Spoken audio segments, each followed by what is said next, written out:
Welcome back to Firearm Fury. Got the good old 30-06 again. So today I am going to be testing two different powder charges, and if you want to know why I'm using these powder charges, you're going to want to watch the video prior to this, which will explain why I'm testing these two powder chargers. I will have the link in the description below to the first video of this load development process. So this first part of the video, I am going to shoot two different powder charges, and I'm doing this to determine what powder charge I want to use while adjusting the seating depth. First up here is the 45.5 grains. Then I'll move to the 46.5, do a little analysis, and we'll move on to the seating depth. So stay tuned. The reason I'm doing 4 shots with the 45.5 grains is because the first shot's going to be a cold bore shot.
Alright, giving the barrel a chance to cool, we'll move to the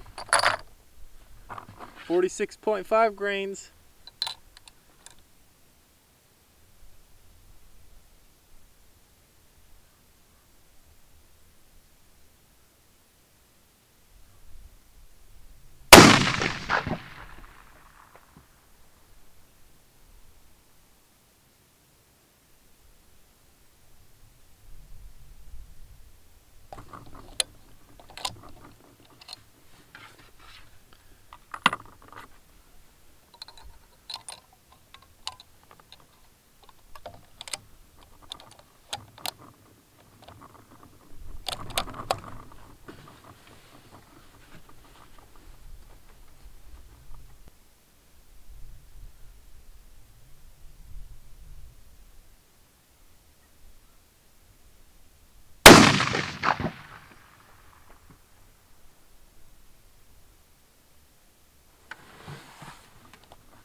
Okay, so after looking at these last two groups I did with 30-06, the 45.5 and the 46.6, the 45.5 grains was a pretty good group, pretty much the same point of impact as the 46 and 45 grains, maybe slightly further right.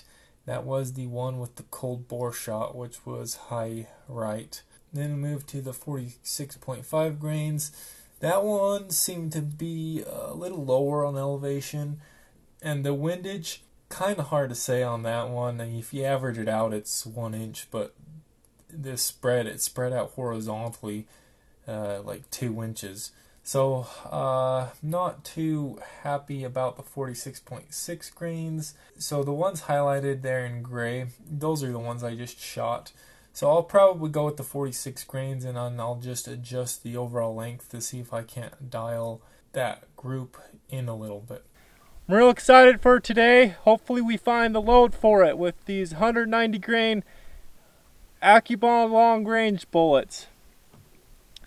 I decided on the powder weight, which is 46 grains. Now I'm going to try some different seating depths out. First off, we got 3.475.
Now we've got the 3.485.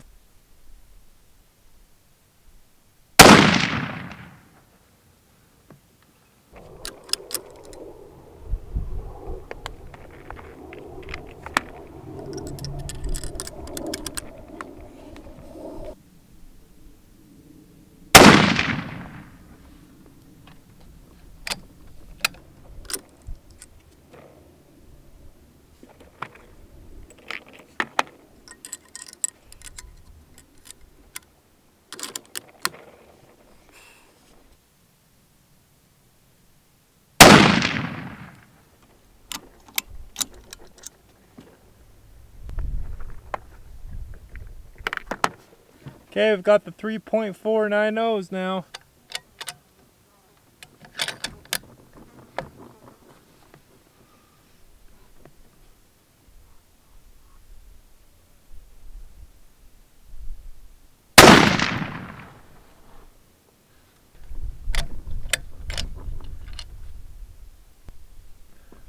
Look.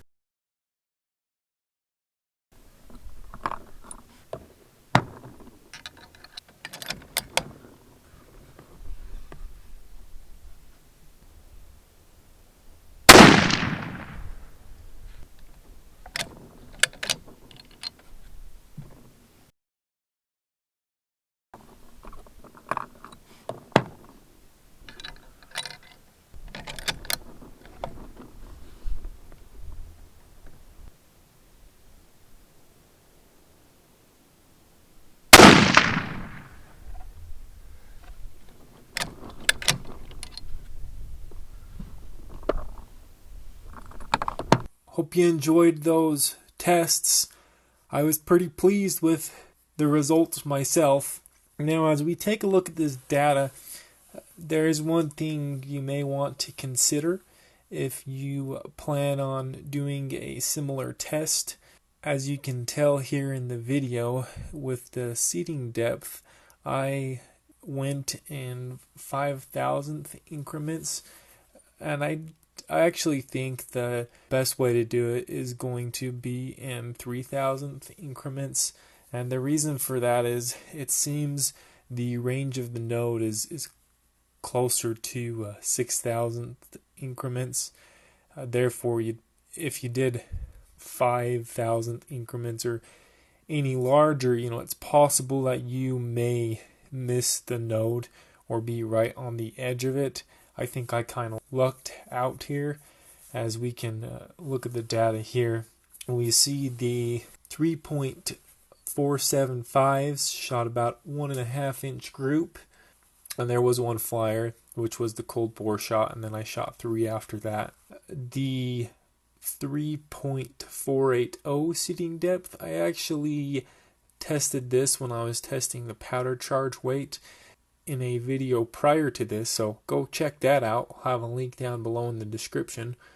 And that was about 7/8 of an inch.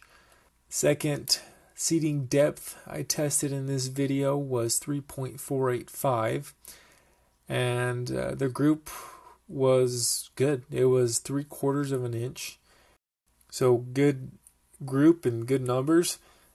Not much more I can ask for there.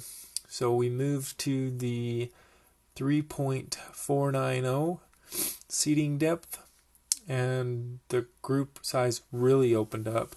That's definitely not in the note for this rifle. So what I'm going to do is I'm going to take the 3.485. I may seat 1 or 2 thousandth per, just to avoid any chance of getting out of that node, because there's obviously a big decrease in accuracy somewhere between 3.485 and 3.490, whereas going down more to 3.480 is still, we still get some pretty good accuracy. So anyways, thanks for watching. If you have any comments, please drop them down below, and I'll see you next week on Firearm Fury.